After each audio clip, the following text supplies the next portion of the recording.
안녕하세요 여러분, 카발로입니다. 오늘은 뒷바퀴 쇼크 옵서버 교체하는 법을 보여드리겠습니다. 10년에 20만 킬로 정도 탄 것과 새 것의 차이가 궁금하실 텐데, 위에서 동시에 압축시키고 내려놨을 때 복원되는 시간이 새 거는 3.76초, 헌 거는 6.48초입니다. 이게 무슨 의미가 있나 싶은데, 요철을 밟았을 때 차가 2초 동안 출렁거릴 게 1초만 출렁거릴 수도 있습니다. 그리고 쇼크 옵서버를 교체한다면 이렇게 방향이 적혀 있는 마운트도 미리 준비해 주시는 게 좋습니다. 앞바퀴에 고인목부터 설치해주고 21mm 소켓과 복스대를 이용해서 뒷바퀴 휠너트를 조금씩 풀어줍니다. 이제 OVM 잭을 이용해서 뒷바퀴를 충분히 올려줍니다. 이런 식으로 타이어가 완전히 뜰 때까지 올려줍니다.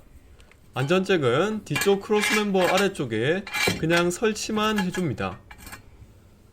임팩트 드릴을 이용해서 휠너트를 완전히 풀어줍니다. 휠은 제거해서 차체 아래쪽에 받쳐놓습니다. 휠너클에서 휠하우스 위쪽으로 시선을 돌리면 14mm 고정 볼트가 2개 있는데 14mm 소켓과 길이 조절 라첼 렌치로 조금씩 풀어줍니다. 쇼크 옵서버 아래쪽은 핀과 너트로 고정되는데 19mm 소켓과 길이 조절 라첼 렌치로 조금만 풀어줍니다. 어느 정도 풀어줬으면 전동 라쳇으로 바꿔서 완전히 풀어줍니다. 일자 드라이버로 살짝 벌려주면서 와샤도 꺼내줍니다. 구조상 그럴 수는 없겠지만 혹시나 하는 생각에 로어암에 OVM 잭을 받쳐줍니다. 어퍼암과 활대링크가 있지만 제가 워낙 조심성이 많은 편입니다. 어퍼암과 활대링크가 없으면 이 스프링이 튕겨져 나가면서 저희 얼굴에 날아들 수도 있습니다. 이제 14mm 소켓과 전동 라쳇을 이용해서 쇼크 옵서버 마운트 고정 볼트를 다 풀어줍니다. 마운트를 아래쪽으로 내리려 하면 쇼크 옵서버가 복원되면서 다시 위쪽으로 올라갑니다. 일단은 그냥 원래 있던 자리에 놓는 게 좋을 것 같습니다. 휠너클 핀에 걸려있는 쇼크 옵서버를 빼야 하는데 고무 부싱 금속부와 핀이 심각하게 고착되어 있습니다. WD라든지 토치 같은 건 소용없습니다. 완전히 쩔어붙어서 이런 기어 플러 밖에는 답이 없습니다. 기어 플러의 다리 3개가 고무 부싱의 바깥쪽 금속부를 잡아주도록 하고 볼트 끝부분이 정확히 핀 중앙에 오도록 잠궈줍니다. 보시는 것처럼 다리가 쇼크 옵서버 아래쪽을 단단하게 잡고 있고 휠너클 핀을 기어 플러 볼트가 누르고 있습니다. 17mm 플렉시블 라첼 렌치를 이용해서 볼트를 잠궈줍니다. 기어 플러가 빠지지 않게 조심스럽게 잠궈줍니다.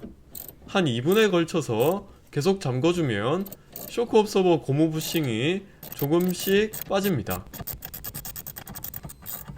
쇼크 옵서버를 살짝 빼고 위쪽 마운트를 살짝 내리면서 쇼크 옵서버를 꺼내줍니다.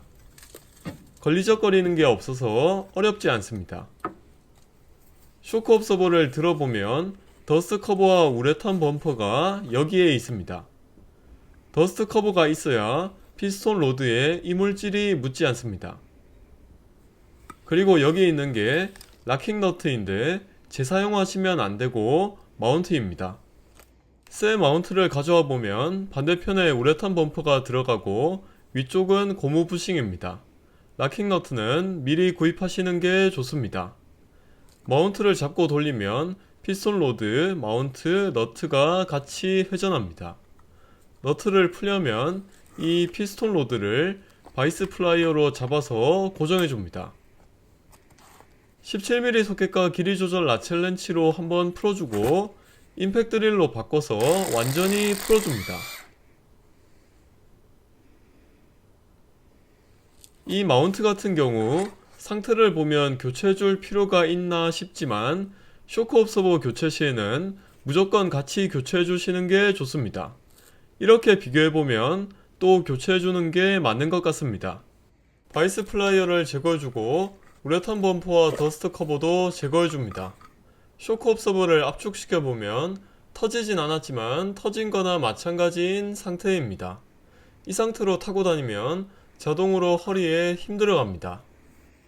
새 쇼크 옵서버를 가져와서 일단 우레탄 범퍼와 더스트 커버부터 끼워줍니다.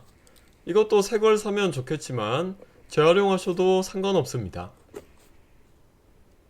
이제 새 마운트를 가져와서 방향 상관없이 끼워주고 락킹 너트를 손으로 잠궈주는데 내부 플라스틱 부분이 바깥쪽을 보게 해줍니다.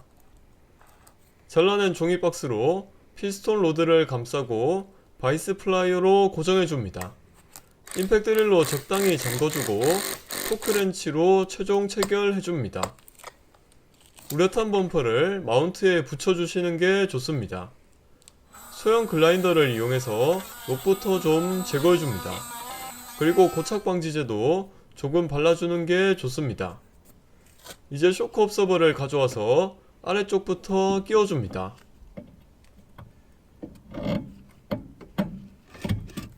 아래쪽을 다 끼웠으면 위쪽 마운트도 위치를 잡아줍니다. 일단 고정 볼트부터 손으로 잠궈줍니다. 전동 공구를 사용하기 전에 손으로 잠궈주는 게 중요합니다. 이제 전동 라쳇을 이용해서 고정 볼트를 최대한 잠궈줍니다. 바로 토크 렌치를 가져와서 최종 체결해줍니다. 이제 아래쪽 핀에 와샤를 끼워줍니다. 핀 나사산이 너무 더러워서 WD로 청소해줍니다. 그리고 고정 너트를 가져와서 손으로 잠궈줍니다. 토크렌치 사용 전에 전동 라쳇으로 최대한 잠궈줍니다. 그 전에 일단 OVM 잭부터 제거해줍니다. 이제 토크렌치를 이용해서 고정 너트를 최종 체결해줍니다. 힘이 부족하시면 OVM 잭을 이런 식으로 쓰셔서 체결해 주시는 것도 좋습니다. 이제 휠을 가져와서 허브에 끼워 주시고 휠너트를 손으로 잠궈줍니다. 손으로 적당히 잠궈주고 임팩 드릴로 꽉 잠궈줍니다. 이제 안전잭을 꺼내줍니다. OVM 잭도 내려서 제거해줍니다. 토크렌치를 이용해서 휠너트를 별 모양으로 체결해줍니다. 고인모까지 제거해주시면 끝입니다. 이런 식으로 쇼크 옵서버 양쪽 다 교체하는데 성공했습니다. 마운트도 다 교체했고 락킹 너트는 재활용 안 하시는 게 좋습니다. 물론 앞쪽도 교체할 거긴 한데 일단 뒤쪽만 교체하고 나니 놀랍게도 하체가 뒤쪽만 무거워진 것 같은 느낌입니다. 하체가 묵직해지면 좋은 게 허리에 힘 빼고 탈 수 있습니다. 벌써부터 제 허리가 이 차를 사랑하게 된 것 같습니다. 시청해주셔서 감사합니다.